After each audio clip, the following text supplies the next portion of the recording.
Hey, Diana, did you know that sales can make or break your business? Mark, you finally said something smart.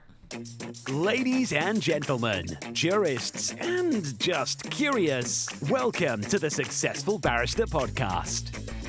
Here you'll learn about marketing, management, and life skills for lawyers that probably won't get you disbarred. Hosted by Marc Whitehead, a seasoned lawyer who remembers when fax machines were cutting edge, and Diana Berry, attorney, COO, and the brains behind the scenes. Together, they are the legal world's most dynamic duo since statutes met regulations. So if you're looking to build a practice, not a prison, you're in the right place. Welcome to the Successful Barrister, where legal legends are made. And welcome to the Successful Barrister Podcast, the podcast for lawyers about marketing, management, and life skills that probably won't get you disbarred. I am your host, Marc Whitehead, alongside my co-host, Diana Berry, my right hand, my COO. Hey, Diana, what's up? Not much, Mark. It's a rainy whatever day it is in Houston. It is Wednesday. Thank you. I don't know what year it is either, so don't ask the hard questions. You've been frazzled the last couple of days. So. I'd go with weeks. It's been a hectic April, okay. March. Well, but next week is going to be good. So actually this week. So we're doing our 2-day offsite starting tomorrow. And why do we do a 2-day offsite? It is an EOS requirement where we go spend 2 days offsite. We're going to Galveston with our leadership team and with our implementor. And we're going to spend 2 days doing a debrief and annual planning. Annual planning, yep. And then turn around on Monday and go where? We're going to Denver. We're going to PILMA, the Personal Injury Lawyer Marketing and Management Association, the longest worded name organization out there, for 2 days to talk about marketing and 2 days? I'm sorry, 4 days. 4 days. Monday to Friday. Showing up Monday, leaving Friday. Combining this with the college visitation trip with my daughter. We're going to visit University of Denver to check that campus out. For you. The rest of us don't get to go. No, y'all don't get to go. Colleges. Y'all don't get to go to the college tour. That's okay, though. But today, what's today's talking points? So today we are talking about intake, particularly our intake department, or what the rest of the world would call a sales department. In the legal industry, we think sales is a dirty word, so we came up with the word intake. But really, that's why you have to think about it. It's your sales department. You know, every business, has a marketing function where they try to grab attention, and then you have a sales function where you try to convert that attention into paying customers. Then you have an operations department, which actually performs the service that you've promised to provide, and then hopefully the flywheel comes back around and your happy clients will refer you more business and you go right back to the top of the funnel again. So I was listening to a podcast the other day. I want to say it was Tim Ferriss's 22-hour book that you made me buy on Audible. Oh, are you liking it? So I'm picking around. I'm jumping around, looking from topic to topic. And one of the things that they were talking about was, what would you tell your younger self if you could go back and talk to your younger self? In my case, 33 years ago. Tribe of Mentors, right? Right. Okay. What would I tell myself? What one piece of business advice or personal advice would you give yourself? So I was thinking about that last night. And the one piece of business advice, if I could just do one, that I would give myself, my 33-year-old younger self, was I would establish a dedicated intake/sales department for my law firm. Earlier. Way So where earlier. were you in your practice that you felt comfortable doing that? How many years? It would have been in about 2008, 2009. The aughts. In the aughts. So how many years is that? I mean, I'm not, trying to date you or anything. Okay. Well, let's say I started practicing in 92. And okay, so you're going to give them all the details. Dead in the middle of halfway. So it was, my 33 years, it was 15 years in practice. And when would you establish, when do you think a person should establish their own intake department? Day one. Oh, okay. Day one. And it's so important for so many reasons. And I've pissed away so many tens or hundreds of thousands of dollars in my career, maybe even millions of dollars in my career, by not having a dedicated intake department from the get-go. And I'll give you some examples. Here's how we used to do it. It used to be I did all of the interviewing and all of the closing. So in other words, we're a contingency fee law firm. Somebody would come, they would see our Yellow Page ad back in the day. They would call, the receptionist would make an appointment. They would come into my office. I would meet with them. And if they met criteria and if I could convince them, that we were the right lawyer, they would sign on the dotted line. And that was our sales department. I was our sales department. Wow. I.e., I was a massive choke point. You were a bottleneck for sure. How many opportunities did we miss back then by not having a dedicated sales department that was separate from me? Because lawyers are hard to schedule. We were making clients come into the office. We office downtown. They had to come downtown. They had to find parking. Pay for parking. I mean, we did validate, but, it was still a hassle. How many no-shows do you think I had back then? If we set an appointment, we probably had about a 50% no-show rate. Wow. 50% of all of our leads never showed up because they just, for whatever reason, I'm just going to call this guy down the street as opposed to driving into downtown. So untold amounts of money, just never showed up. Yeah. Because of that.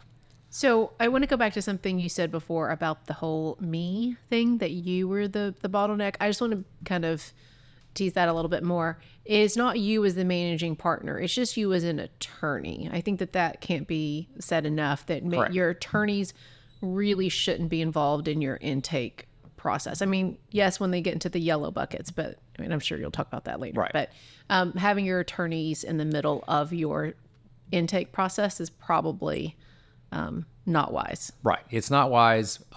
It just slows the system down. It bogs everything down. And even back then, the smart attorneys were making house calls. This was back in the day. This was literally before even most people had cell phones, and they certainly didn't have internet or anything like that.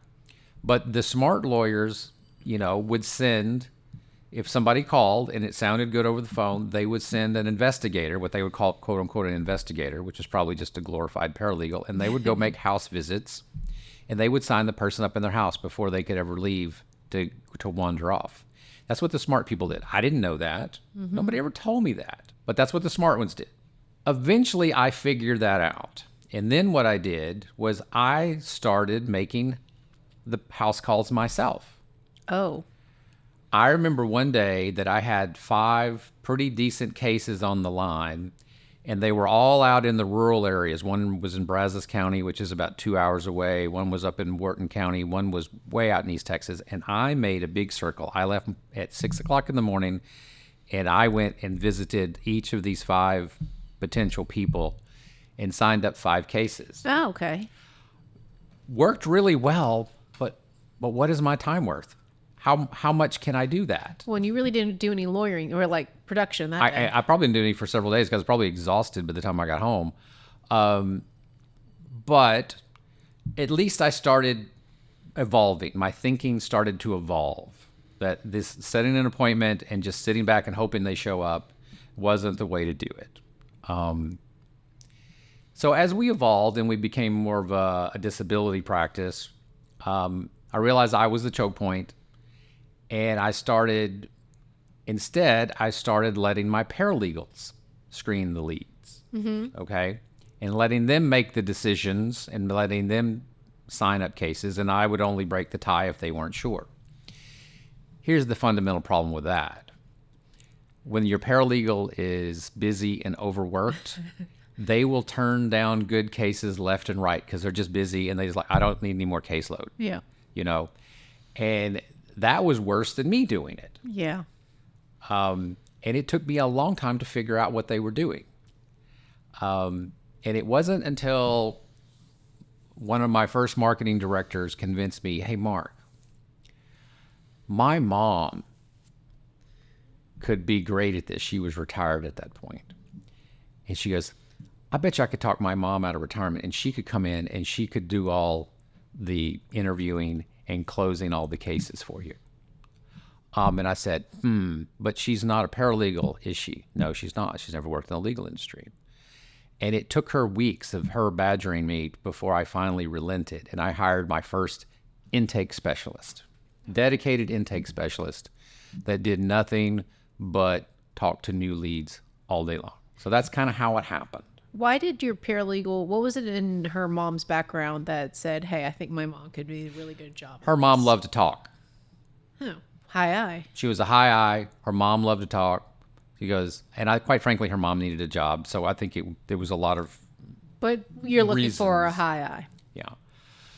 So that's the first time I actually had a full-time intake specialist. And it worked really, really, really well.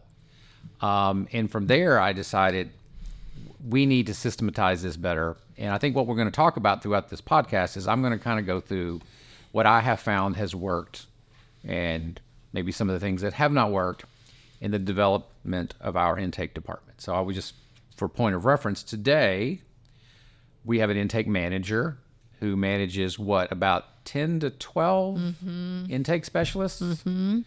We have fairly sophisticated software, Litify. We have sophisticated reporting. Also through our phone system. Through our phone system. We have HubSpot. We have all sorts of sophisticated technology these days that prints out all of these brilliant reports. I can tell you how well our marketing is doing. I can tell you how well our intake is doing. I can tell you all of these things because we become very sophisticated in the process.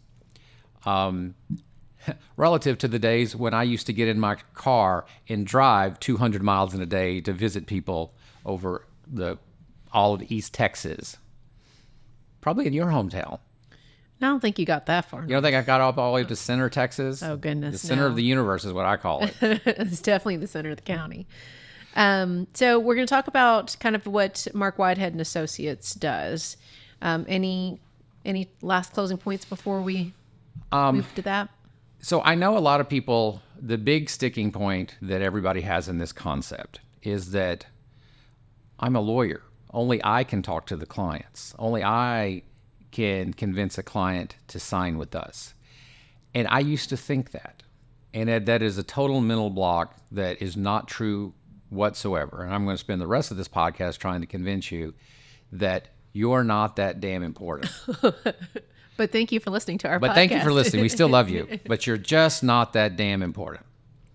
All right. And with that, we'll be back in just a minute. This podcast is sponsored by Marc Whitehead Associates, a national disability benefits law firm. Marc Whitehead runs a firm of over 60 dedicated people whose mission is to make a difference in the lives of our injured and disabled clients. Marc represents disabled claimants in Social Security disability, private disability insurance, and veterans disability claims in all 50 states. Marc Whitehead is double board certified in both Social Security disability law and personal injury trial law. Marc has litigated disability cases in over 40 states and counting and can help your clients too. Stop throwing your phone calls away. Call Marc Whitehead at 701-VIP-LEAD. That's 701-VIP-LEAD. Or visit our website at disabilitydenials.com.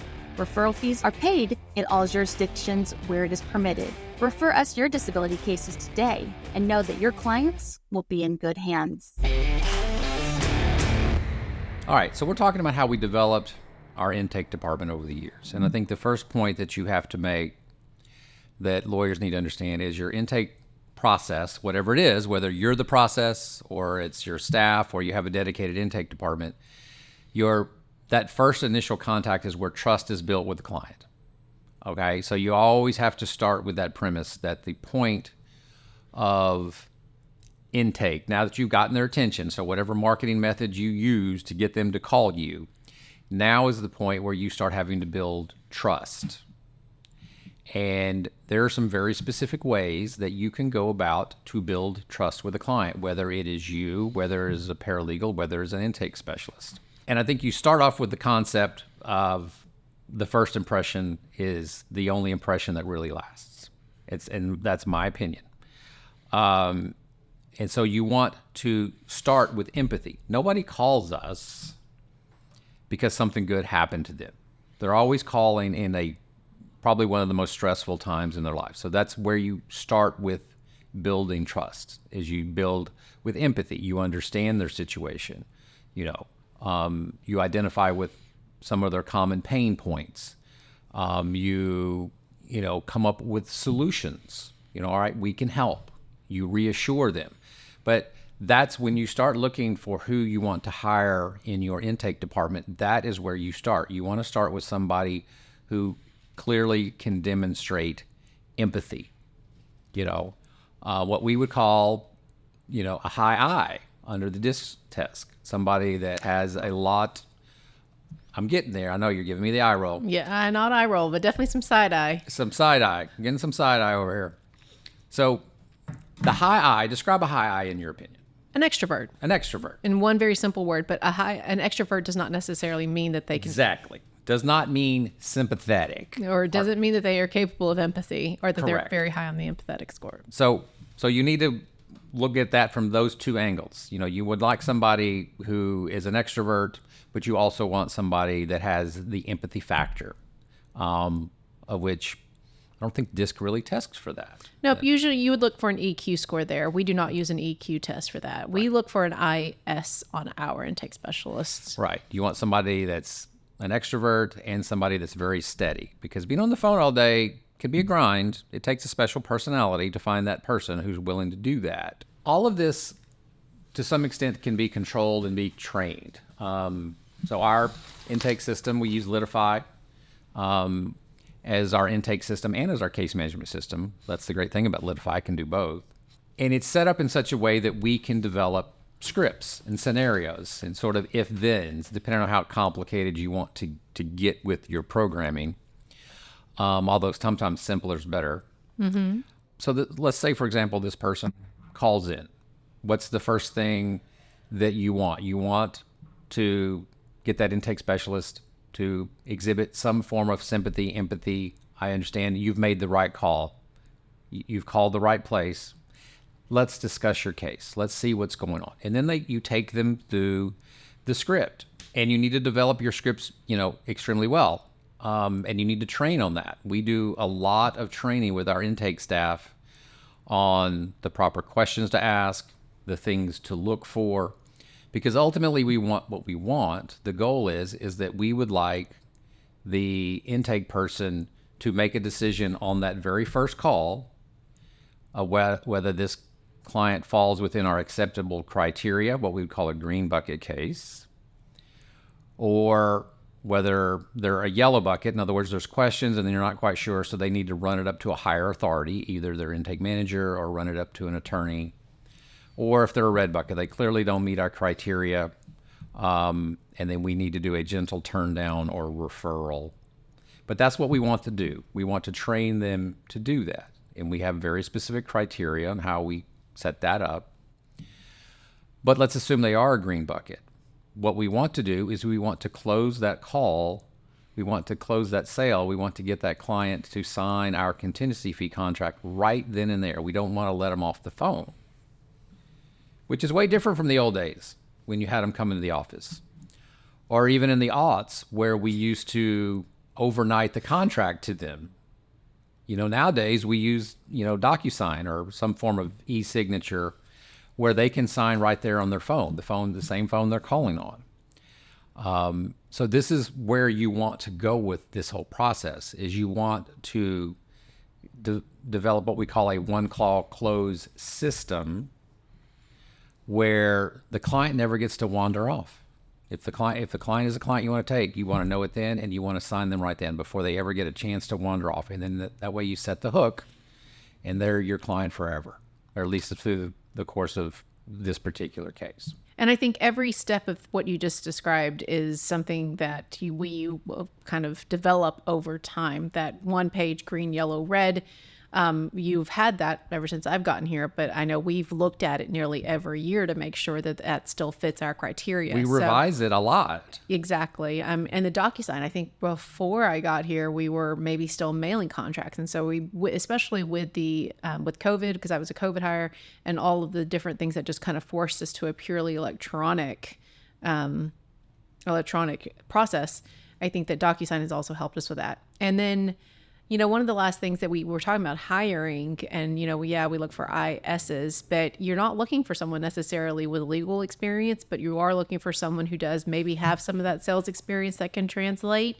And when you find that person, you're still trying to make sure they understand a one-call close isn't necessarily pressuring, because it can feel like pressure, maybe to some of your intake specialists. It's not pressuring. It's just making sure that they have the right representation. Right. And that's the reason trust is so important. Your job is to build trust with that person. Because remember, they called us. That's one of the unique rules in the legal profession, is we don't call them, they call us.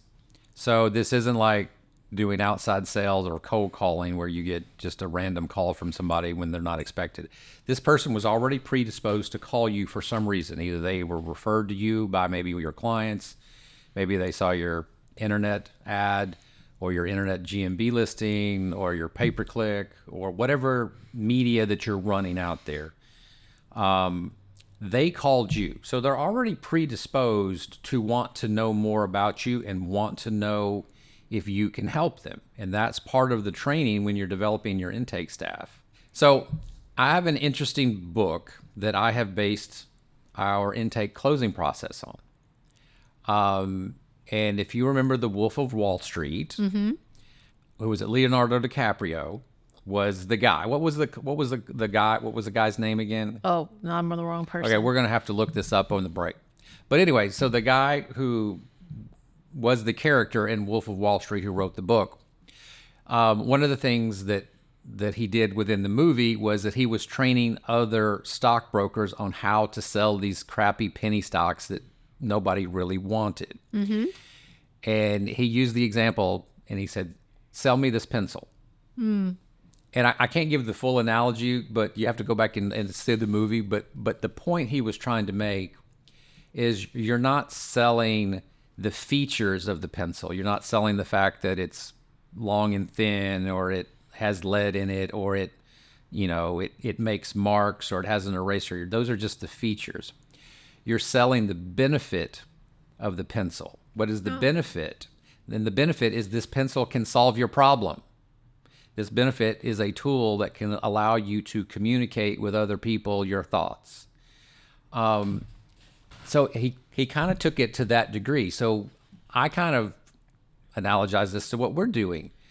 We're not selling law. We're selling problem solving. We're here to solve your problem. And so if your intake people always approach it that they have a problem and we can help them solve their problem, and that's what we're trying to sell to the client. That's what we're trying to convince the client of, is that we are the people that can solve your problem. Yeah, we're the solution. We are the solution. So with that, he wrote a second book after Wolf of Wall Street called The Straight Line Selling Method, where he really went in and delved deep into his method, his sell the pencil method.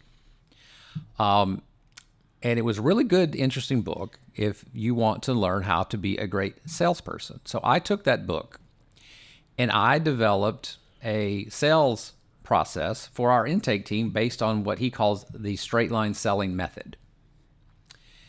And the straight line selling method goes sort of like this.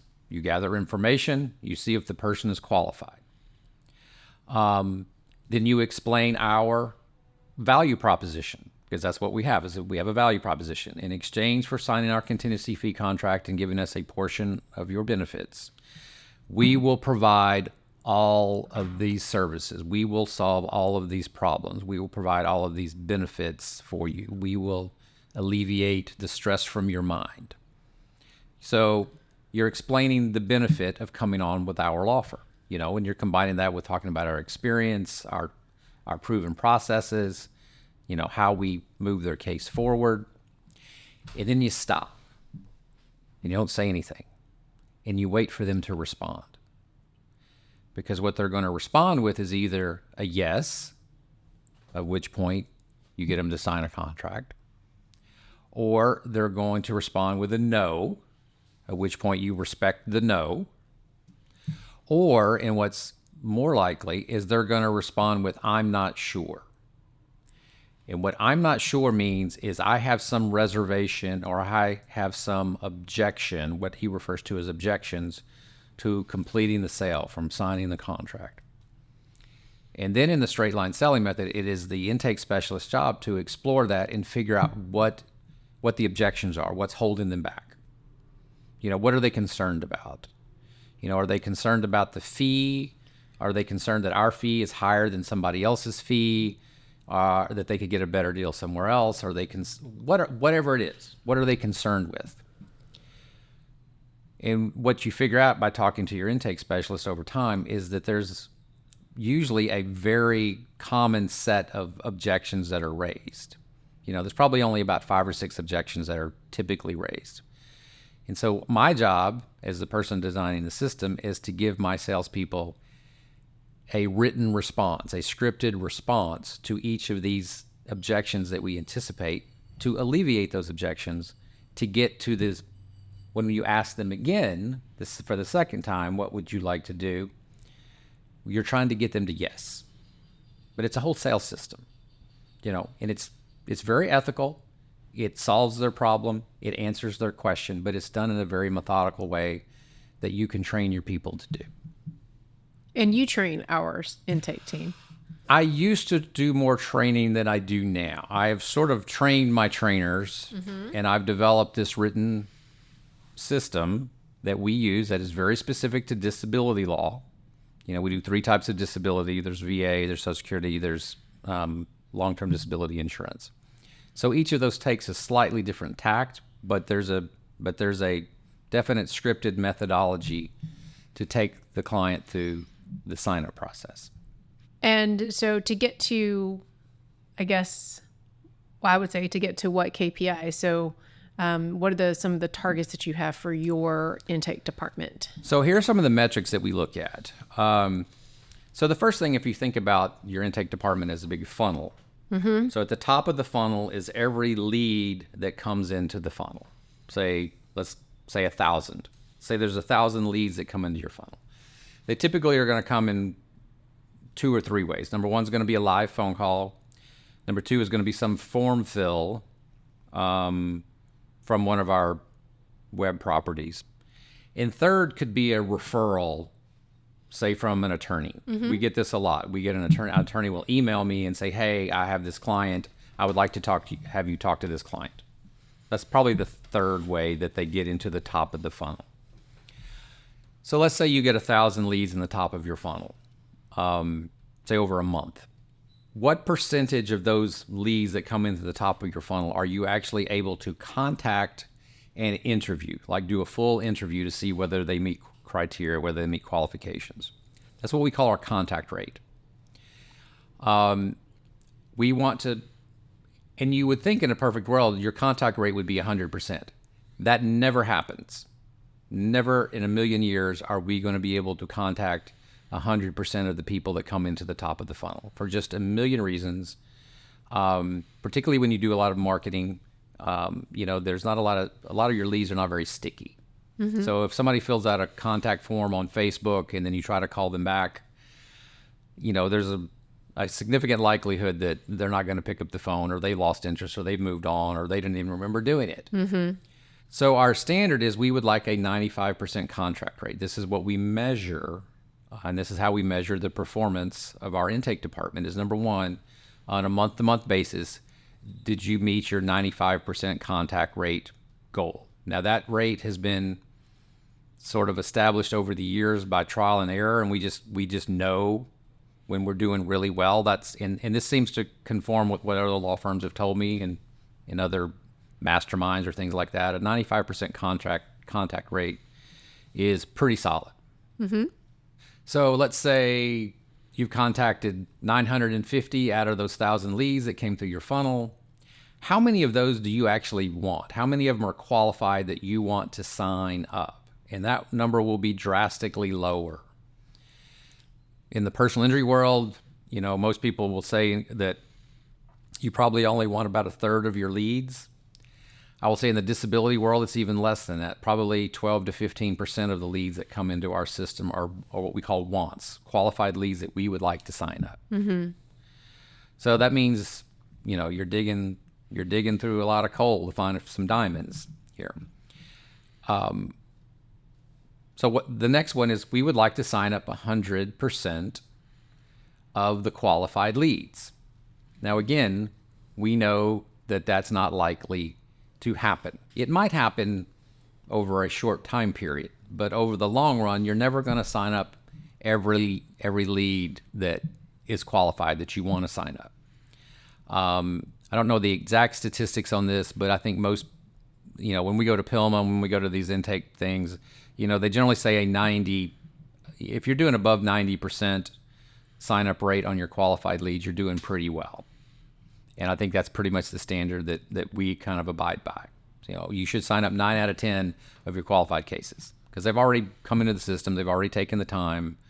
You've already met all of their objections. You've tried to allay all their fears. You should be signing up the vast majority, 90% of these leads. And then the final thing we grade on is the handoff. Well, it's not the only other thing we grade on. We grade on a lot of things, but the major thing is the handoff, because now intake has to transfer that case over to operations. Somebody's actually got to work on this case. There's got to be a smooth onboarding process because cases can fall off during that transition period. And that's something that I think we constantly work on. And it is a sticking point because, things can happen. Your operations people can go on vacation. They don't return the phone calls for 2 or 3 days. The clients have different expectations. Some people expect you to onboard them within 10 minutes. Some people think, 3 or 4 days is fine. But that's a particular area that I think that law firms need to look at very closely is that handoff procedure. It needs to go really, really well. Since you're talking about transfers to the case management department, which is kind of sort of my baby, I'm going to say it goes a lot more smoothly than you think it does. Well, tell me how it goes. Because a lot of it is automated. So if you aren't utilizing technology to automate that transition, please ask your case management software how to do that, because it's definitely within the feasibility of it. And even when people do go on vacation, we make sure that there are redundancies, because I think that one thing you have hammered home into our departments is to make sure that the client does get that personal touch within 24, 48 business hours of the transition, because it is so important to you that the client hear from someone to ensure that, again, that trust, you made the right decision. There is an actual person working your case. We're going to be hearing from you. And of course, we've sent them the WOW package that's hopefully coming in the mail to make sure that we're actually legitimate. So I agree with you that it's one of the most important things. You've heard me say before, what's the most important part of a relay race? The handoff. The handoff. There you go. There you go. There you go. So the handoff. So wherever there's a handoff in any of your systems, that's where you're going to find some problems, and this is no different. But I think we do very well here at Marc Whitehead Associates. Okay.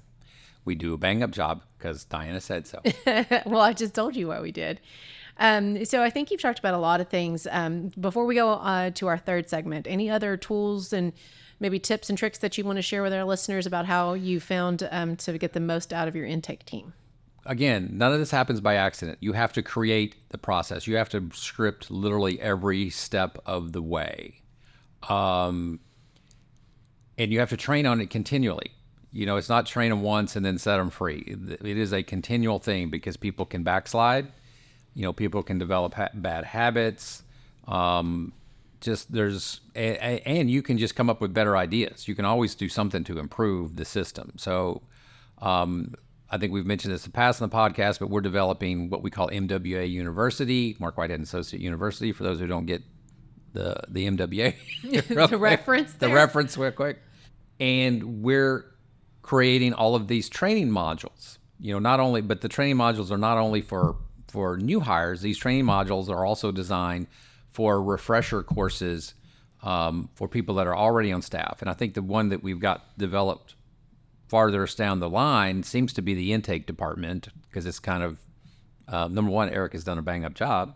Yes, Shout out to Erica. Shout out to Erica. Erica, our intake manager. But that's the other thing is you're always hiring new people in intake because it is a high burnout job.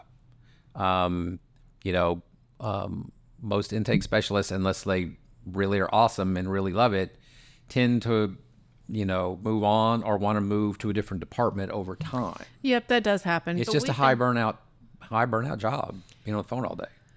Yeah, we find that a lot throughout the firm with the high burnout. So we've been very lucky to retain some excellent intake specialists who thrive on the competition and the job itself. Any final thoughts on maybe any tools that you might want to? So I think what I'm going to do is we're going to save the tips and tricks to the end. So we're going to come back after this last break, and we're going to go through what I'm going to call the quick hitters, the quick tips on how to improve your intake system and process and intake department. And at the very end, for those who stick around, I'm going to make you a special offer on how to get our training manual for intake. But you have to wait to the very end. And we'll be back. I'm Marc Whitehead, a lawyer, entrepreneur, and business coach. Thanks so much for tuning into the Successful Barrister Podcast. We have a blast creating it, and I hope you find it helpful. If our chats have sparked your interest, I'd love to hear from you. Shoot me an email at marc@marcwhitehead.com. That's Marc spelled with a C. And join the Successful Barrister newsletter.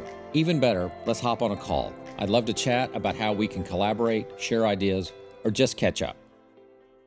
All right, so just to clear up, I couldn't remember the name of who wrote Way of the Wolf. The book was Way of the Wolf, Straight Line Selling Method by Jordan Belfort, who was the lead character, the subject of the movie Wolf of Wall Street, played by Leonardo DiCaprio, who actually did go to prison for all of his antics, which of course makes for a great movie. I mean, it'd be so boring just to talk about a stockbroker who just did stockbroking. So, but he went to prison. It was a whole thing. It was, what Margot Robbie was his second wife. He divorced his first wife. He left his first wife, who was like, a very solid woman, but not glamorous. And he, of course, being the Wolf of Wall Street that he is, he fell in love with the Margot Robbie character, who was very glamorous. And of course, they ended up snorting up half the cocaine in New York City. And it was a great movie. It was like one of my favorite Leonardo DiCaprio movies. Okay, well, I was going to say, somehow this podcast became a movie, a movie review. So what, 5 stars, Mark? 5 stars. Highly recommend. Okay. Highly recommend. 2 thumbs up. We're back to tools and tips and tricks on your managing your intake or just running your intake department. So, I kind of took all of this from reading Way of the Wolf, which is basically a sales book. It's how to become a successful salesperson using the straight line selling method. But the way you transfer that knowledge over to other people into like your intake department is you anticipate the objections that are going to come. And if you think about it and sit down with all your people, it's not hard to figure out what the common objections are. There's probably, like I said, 6 to 12 common objections why people hesitate on signing a contract. And you come up with reasonable answers, to those objections, and you train your people on how to deal with that. So that's the big picture side of things. I told you I was going to give you some quick hits. So here are my quick hits. Number 1, frickin' make it easy. You need to simplify everything you do. Start with your contracts. I have seen lawyers' contingency fee contracts that go on for 5 or 6 pages. That is absolutely insane. We do our best to shorten our contracts to no more than 1 or 2 pages. We do our best to take out all the legalese out of it. We try to make them written in first person as well. Now, in the old days, we had to think about this. I think nowadays, you could take your contract and put it in Chat GTP and say, give it the parameters. I want to shorten this to 1 page. I want to take all the legalese. I want to make it usable for the average person at the 12th grade reading level. And whatever you want to do, and see what it spits out. But simplify your contracts so they're easy to explain over the phone. Okay? This is another thing you need to be training your intake people on, how to explain the contract in layman's terms. Okay? Obviously, these days, nobody wants to come in the office anymore. Plus, it helps you for people who live a long way away. Do DocuSign right on the phone. Have them, today's technology, you don't have to send out the overnights that cost you $20 anymore. You don't have to hope that the thing comes back in, a couple of days later. You don't have to hound people on signing the contracts. You don't have to make home visits. Simply sign them up. Let them sign their name on their own phone. And just develop a system. I know we've used DocuSign itself. What are the other systems out there that you can do e-signatures with? Oh, Hello Sign, Assure Sign. Assure, I think, maybe. Yeah, Adobe Sign. I've seen a lot of them out there, and a lot of them have different levels of, protocols and securities, depending on what your comfort level is, depending on, quite frankly, what your price level is. Well, and in your integration into your case management software is a big driver. Right. Obviously, if you can do it, which we have done, is everything is now integrated into Litify. It just automatically saves it into the system, and we're done. And you know what? If the doctors can do it, and they have done it, you don't go to any doctor these days. You don't sign paper anymore. Everything is signed with your fingertip. If they're secure enough with it, with all of their HIPAA regulations that they have to deal with, then it should be secure enough for us as lawyers. That's my humble opinion. But make it easy. You've got to make it easy for them. You do need, in the sales process, you need to create a sense of urgency. Okay, this needs to be dealt with quickly. In our case, our clients have a very limited amount of time to appeal a denial, so the urgency is naturally built into it. If you're doing a personal injury case, the evidence, rapidly, disappears, so you need to get on it quick. Come on, we need to get on it quick. If it's a criminal case, well, obviously this person probably has a court appearance in the next day or two, or week or two, or whatever it is. We need to get jumping on it quick. So you always need to stress the urgency, because inaction leads to clients just doing nothing. They walk off, they forget about it, or they forget you. I like using the success fee concept, which means we're not charging you a legal fee, we're charging you a success fee. We only charge you if we are successful. If we are not successful, there is no fee. So it's just a turn of phrase, but I think it actually helps people understand a little bit better the contingency fee model, which is we only get paid if we're successful. Call tracking, particularly callback benchmarks, because there are going to be a substantial number of people that you do not reach on the first phone call. So you have to follow up. One of the tips is make sure you look and see how your phone comes across. So in other words, you don't want your phone to ring on somebody's cell phone as potential spam. Mm-hmm. That will guarantee that they won't pick up the phone call. You want your caller ID to come across as law office of, or disability lawyers, whatever it is, the name of your firm, whatever your brand is, that needs to come across on the caller ID. And there are whitelisting methods out there. There are services out there that, for a fee, will make sure this happens for you. But the worst thing that can happen is if you come across as potential spam, because I guarantee you they're not going to answer the phone. So that's just a tip. Wow packages.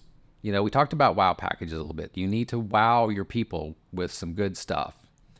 We send books, we send client handbooks, we send various swag, something to keep them interested. Your wow package can also include email. So one of the things we do is we email information to somebody, because that gets to them instantaneously.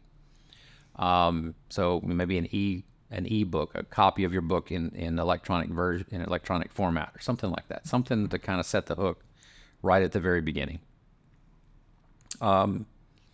If you can demonstrate a track record of success, that means a lot of different things to a lot of different people, and that certainly varies by state. What you can say and what you can't say. What we say is Marc is board certified in disability law, which indicates a track record of success.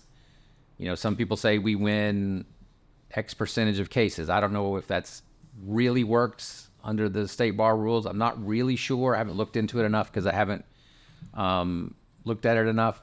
But you want to demonstrate a track record. You want to show your experience. We do say we've represented thousands of people over the years, and we have 33 years of experience. So these are all things that you can say to demonstrate a track record, because people are looking for that. I think those are the top 5 that I think you hit the top one. So you kind of tease the audience with where they can get all of your tips and tricks and wisdom from an intake manual. So we have our intake manual is designed for disability services, but it's easily translatable into anything else that you are doing out there. But it uses the straight line selling method. So I would say I would use this as an example, not as an actual tool, because it's so tailored to what we do. But it is our sales training manual that we have developed over the years, and we use this as the backbone of our intake and sales system. So I think I don't remember how many pages with the appendix it is, maybe 15, 20 pages. I've lost track. But I have it, and I have it in Word format. So if anybody wants it, I would be happy to email it to you, but you have to say when you email it, your request to me, you have to say, "I love your podcast." And Diana's the better. And Diana's the best.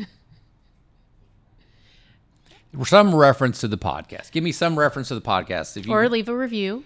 Or leave a 5-star review. That would be awesome. And we'll have our people looking for your 5-star reviews as well. That's an even better idea. Send me an email, marc@marcwhitehead.com. Again, Marc is spelled with a C.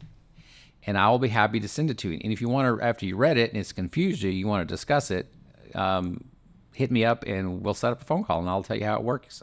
All right. So any parting thoughts, Marc, on intake? And we didn't even hit everything today, but just any parting thoughts on things we've discussed today? It's all about eliminating the choke points and creating leverage within your firm. I used to be the only salesperson, okay? I couldn't grow because I was the choke point. So how do I leverage myself? How do I clone myself? And I think I'm the best salesperson out there. Personal bias, could be wrong, but I think I'm really good at it. Well, the way you do it is you have to create a system. You have to create a system where people can replicate the best parts of you, assuming that you're the one you're trying to replicate. So I think of how I would approach it. This is how I would say hello on the phone. This is how I would introduce the firm. This is how I would handle a particular situation, and you gameplay it out. And you keep going, how should this be handled? And then you create scripts based on how you would do it. And then you train people on that, and therefore you create leverage. So I've cloned 12 little Marc Whiteheads down in the intake department selling terrifying for me. It is terrifying. It is like a horror movie. But that's kind of how I think about it. And I spend a lot of time with these folks. I take them to lunch a lot. We talk, we role play a little bit. They ask me questions. Hey, Marc, I had this. Well, how would you have handled that? And so I pay particularly close attention to that section of the firm. And everyone knows it. Everybody knows it. Everybody in the rest of the firm is a little pissed because they think the intake department is my favorite. And truth be told, they are, because they make me the most money. Well, and they're really good too. Not to say that the rest of our teams aren't, but there at least is a little internal rivalry there. So. Yes, I love it when they get competitive with each other. That's fun, just to watch them go. Yep, it's almost like gladiators, But they will get competitive with each other. They are. It's a good thing to see. They're a great team. So, thank you for sharing with your thoughts on intake today. Okay, I know this has just been a big mind dump today. Very helpful though. I know. It's like I've been driving Diana crazy because I created an outline and I didn't follow it at all. Not one bit. I just started going. That's okay. Just started going. All right. But with that, we're getting the high sign. We got to get out of here. So I want to thank everybody for listening to the Successful Barrister Podcast, where legal legends are made. I'm Marc. And I'm Diana. And together we're the dynamic duo of law. So remember to rate and review us wherever you get your podcast. And if you've enjoyed this podcast, make sure you tell your friends. And visit us at successfulbarrister.com, and make sure to visit our sponsor, Marc Whitehead Associates, a national disability law firm, at disabilitydenials.com. And mainly, send me an email requesting our sales process and sales manual, and make sure you mention in the podcast how great Diana is. Naturally. Bye. Bye.